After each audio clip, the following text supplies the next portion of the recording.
So first and foremost, let me give the Suns a little bit of a pass. This was the second night of a back-to-back with air travel. They're an older-ass team. They're a team that's dealt with a million different leg injuries. So they probably didn't have their legs. And watching the second half of this game, it really felt like they didn't have their legs for the closing minutes of this game. But they lose to the Charlotte Hornets, team that has not won a game since, I believe it was December 7th. They were on a 10-game losing streak. The Phoenix Suns walk into that building and say, don't worry, guys. You guys got to win tonight. Okay? You guys are good. Suns Reddit review today. We could maybe take a peek over there. But I want to talk briefly about this team and their problems, because it also ties into some slop. Some pretty interesting slop, actually, in regards to Jimmy Butler, who, let's not forget, just very recently said, I don't give a fuck where you trade me, just trade me. And now it feels like the Miami Heat said, really? All right, cool. We'll trade you. We'll trade you to Memphis. We'll trade you.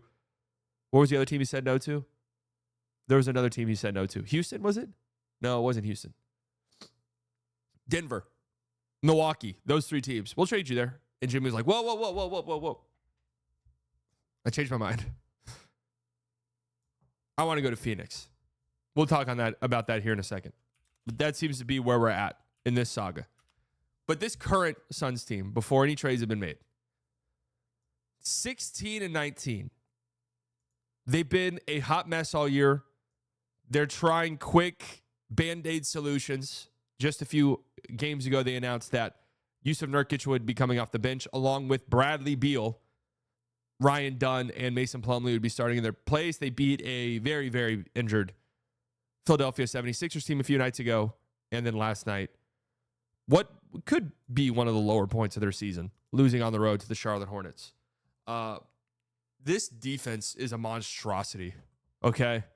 It is a monstrosity. They're currently 24th in defense across the NBA. They don't try. I mean, the effort level is atrocious on defense. And that's a point you get to where it's just like, okay. Sean, welcome to the Slightly Delusional Club. This is a point where you get to where you're like, all right, something's off here. Obviously, they're an older team. They don't have a ton of athletes on their roster. But you have defensive breakdowns, not getting back on defense. You know, how many transition opportunities they give up off of makes. I mean, those are the ones right there where it's like, you guys can't allow this shit. You're already so fucking bad defensively. You can't be giving up transition opportunities off of made baskets. And their paint defense is just horrific.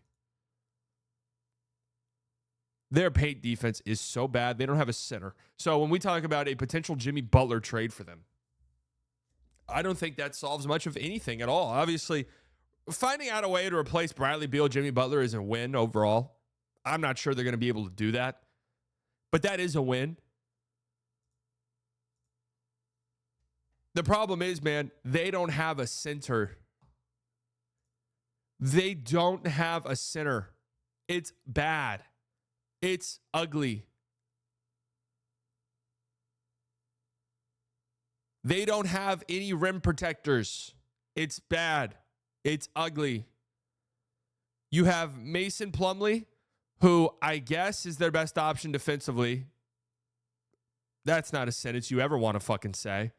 He sets good screens, but he's an absolute nothing on offense, which is a damn shame because you guys remember the Plum Dog Millionaire arc that we were on a few years ago when he was on the Charlotte Hornets. But he last night, what was his box score last night? Did he finish with a point? No, 0 points on 0 of 1 shooting. The one shot that he took and missed, Kevin Durant attacks the paint, drop off to Mason Plumlee. Really nice looking play. Plumlee is wide ass open under the basket. You know what? Let me just pull this shit up. Plumlee is wide open underneath the basket. And instead decides to do this. We're watching if you are on Spotify, we're watching the clip right now. All right, nice lag. Good job, Windows. Why is this doing this?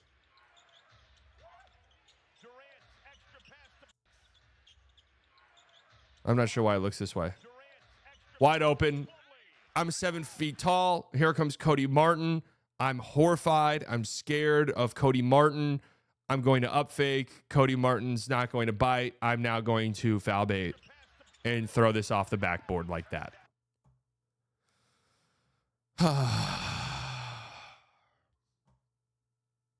Just disgusting. He does set good screens. I'll give him that.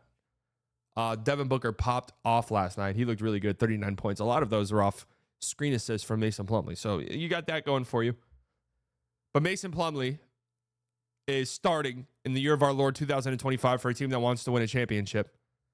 The reason that it's the case because Yusuf Nurkic is, I don't even know what words there are to describe him, one of the worst defensive players in quite some time.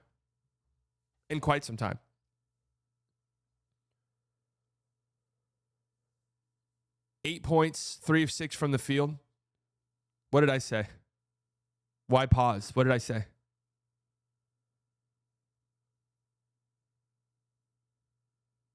Katie got grossed out with the roster? Yeah.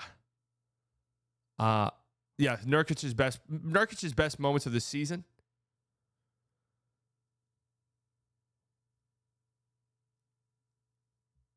Best moments of the season have been against the Mavericks. His best game of the season has been against the Mavericks. Him slapping Najee Marshall punching him back, and then getting suspended for 5 games was the most impactful play he's had this season, for sure. But it's ugly. And Jimmy Butler doesn't solve their big problems. I mean, also Iguodaro, Jesus. Rookie player who is a nothing on offense, is getting center minutes for them. He's small. He's undersized. He's a rangy defender, so like it's kind of interesting when he's out there. But he's small. He's undersized. Yusuf Nurkic went to the same high school I went to in Slovenia. That's interesting. With the Suns, whether they have Nurkic or DeAndre Ayton right now, easily DeAndre Ayton.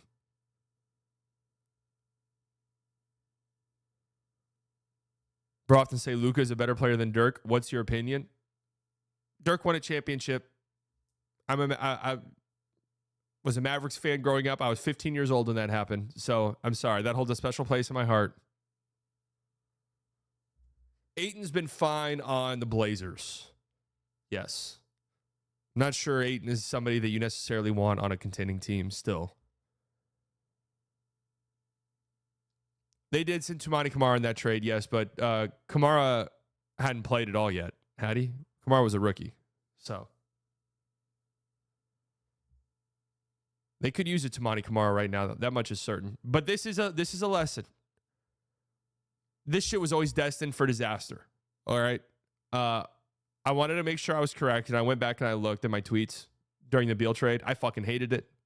Did not think it made any sense whatsoever. Hated the Ayton for Nurkic trade. Didn't think that made any sense whatsoever. This 2K ass roster. This isn't how teams are built anymore. I would say that this should be the last send off of the Big Three era because it just isn't a thing that can really work. At least not going out and like creating the Big Three through free agency or trades. There's not really something that can happen anymore with cap rules and with just how the league is trending, where you just need 1 through 8 guys who are good, talented, can do a bunch of different things. The one-dimensional players, building a team around 3 main guys and having a bunch of one-dimensional players fill in the spots and figuring it out from there. That's not how the league is anymore. The league's uber talented, and you look at the top-end contenders, 1 through 8, you have guys who can do a bunch of different shit on the basketball court. I know it sounds very elementary, but that is the case. It's like the Celtics laid the blueprint. It's kind of funny. What did the Celtics do? They just got a bunch of guys who know how to play basketball, 1 through 8. That's the blueprint. Yeah, we're just going to get a bunch of guys who do a bunch of different things. Can shoot threes, can drive, can kick, can play, make, can defend. Oh, so good basketball players?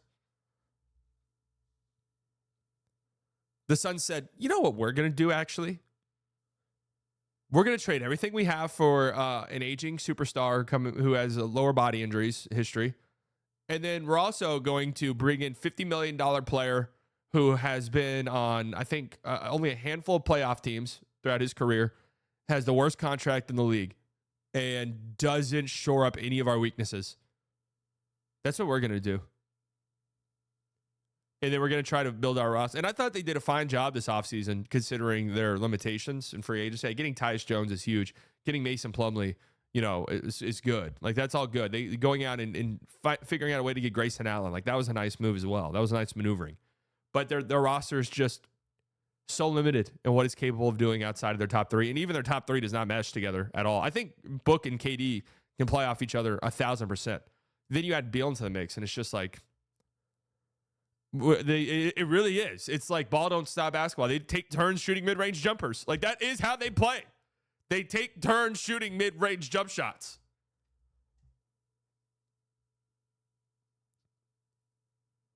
I saw this with Brooklyn Big Three. Their stars directed everything. The Brooklyn Big Three was a little bit different because this is a Big Three for sure. But Beal is like, I don't know, the ugly stepchild, third, number three.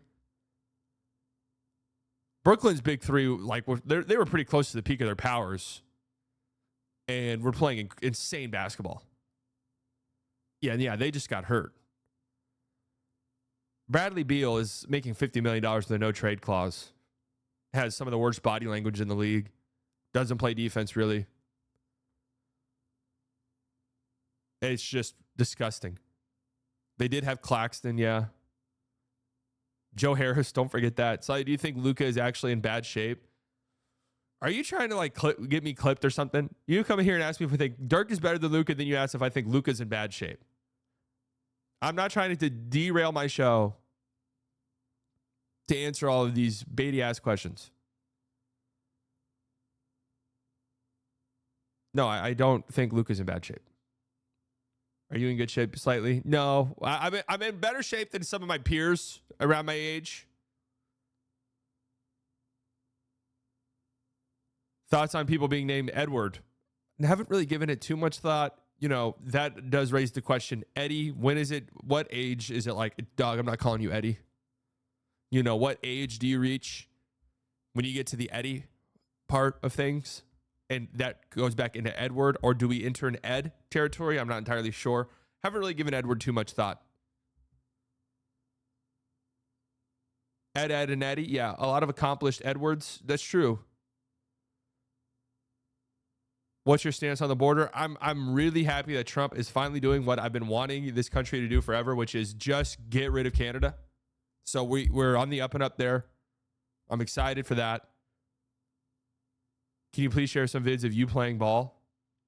We did a film breakdown of the Mavs Twitter tournament.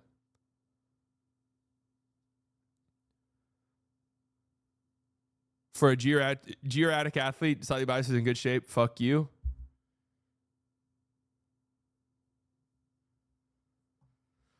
But anyways, I don't know what because this actually ties into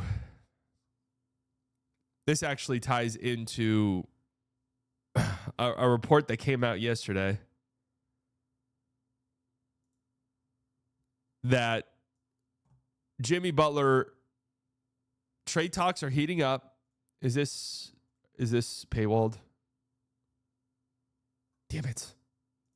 Jimmy Butler is the trade talks are heating up. The Grizzlies, their betting odds, I'm not entirely sure what these betting odds mean, where you can even bet on them.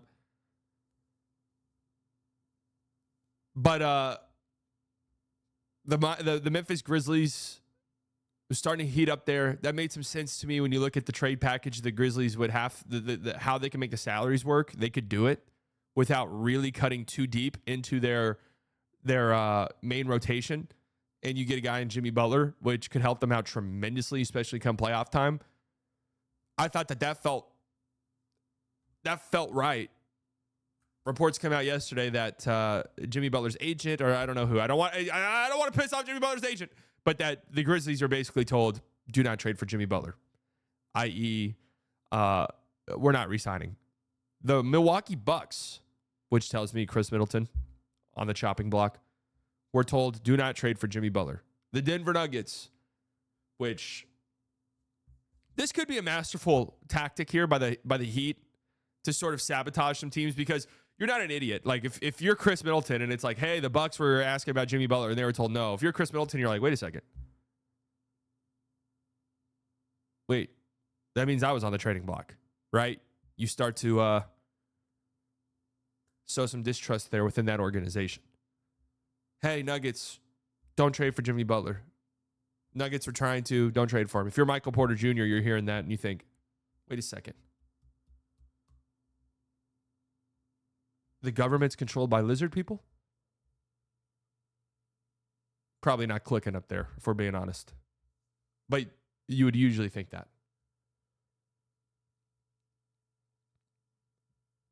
But it sounds like he's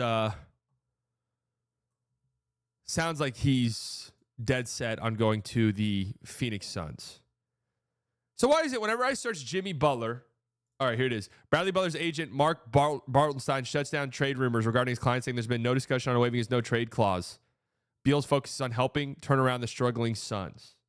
So Windhorst was on this, basically saying, yo, Jimmy wants to play for Phoenix.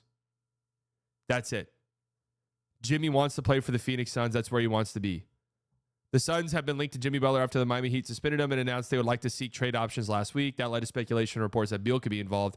The situation drew more attention Monday when Suns coach Mike Budenholzer, in an unexpected change, decided to move Beal to the bench because of trade restrictions for being in a second-apron team. Because of its $260 million payroll, Phoenix would have no functional way to acquire Butler unless it used Beal as part of the trade. Yes, we know this. Slightly, will you do a... Okay. What's going on in the chat today, guys? We all right? Everything good? Everything good and all right in the chat? Doesn't sound like it. It's a little scary. Where is the reports that Jimmy Butler wants to go to Phoenix, man? This is preposterous. I think part of this is because Jimmy knows that Matt Ishbia is out of his mind and will easily pay him $50 million, whatever the fuck he wants in the offseason. I think that's what's really happening here above all else. And he probably does want to go play with Kevin Durant or whatever the case may be. But look, man, this Jimmy Butler situation is just hilarious. What's his reputation after this? I made a tweet a couple years ago after the Kyrie trade, and I was trolling fully, where I was basically like, Jimmy Butler can demand trades every other year and burn every bridge on his way out. Everyone's like, we love you, Jimmy. That's hilarious. You got that dog in you, Jimmy.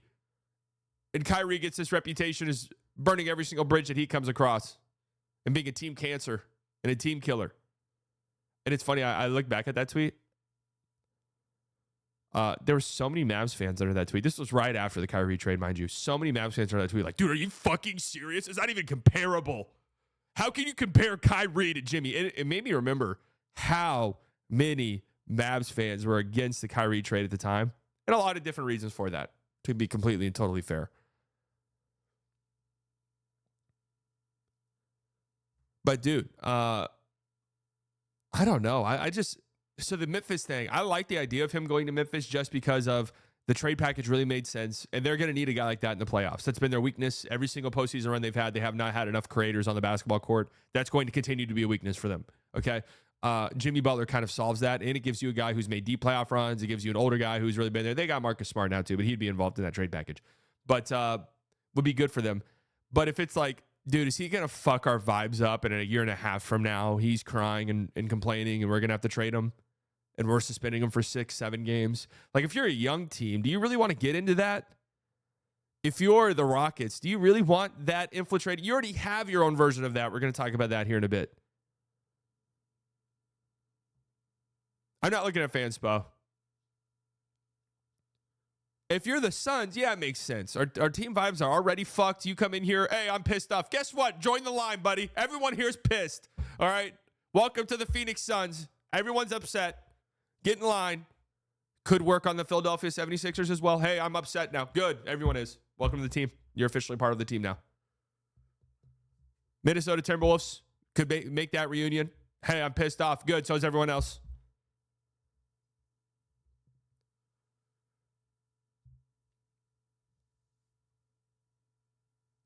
We'll see how this happens.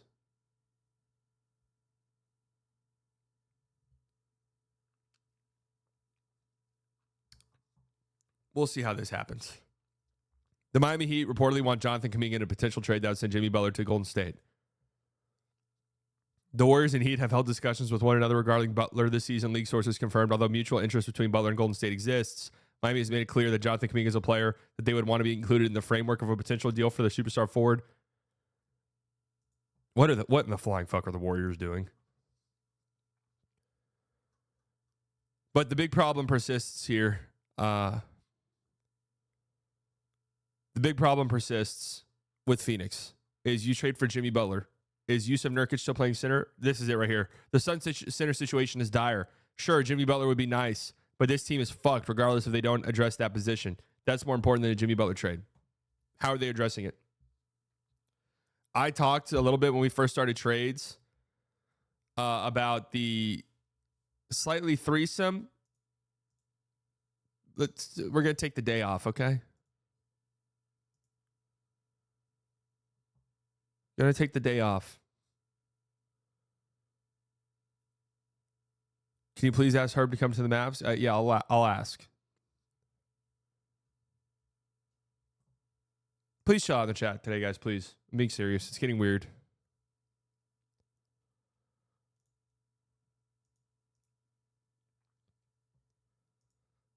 But I mentioned Jonas Valanciunas for Nurkic swap kind of makes some sense. And it would make some sense. Nurkic stinks like shit. My dog is getting fixed today. The opposite of what's happening in the chat. Yeah, a lot of people need to get fixed on the chat. Yeah, not for the Wizards, of course. How many years does Nurkic have left?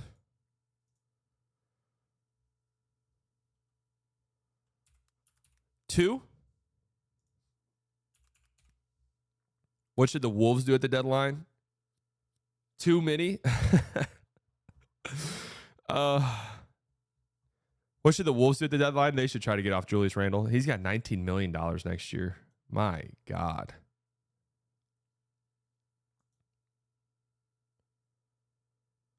My boyfriend gets mad I watch you, but I don't care. What's there to be mad about? Like this is a dating advice show.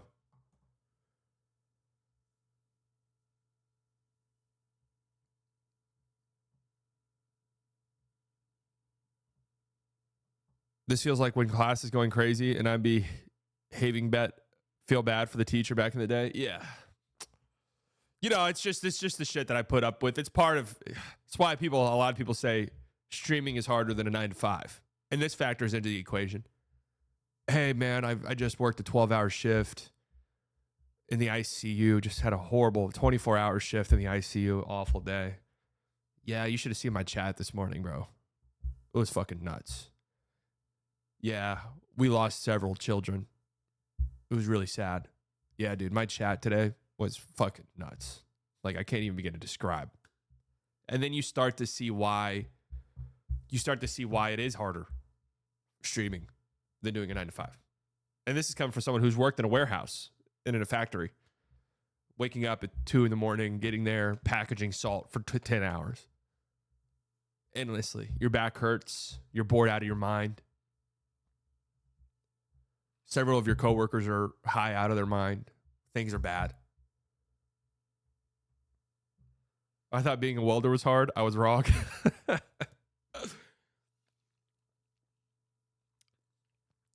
People don't understand either how setting up Streamlabs and all of these different things, like what goes into it, the mental fortitude that you need.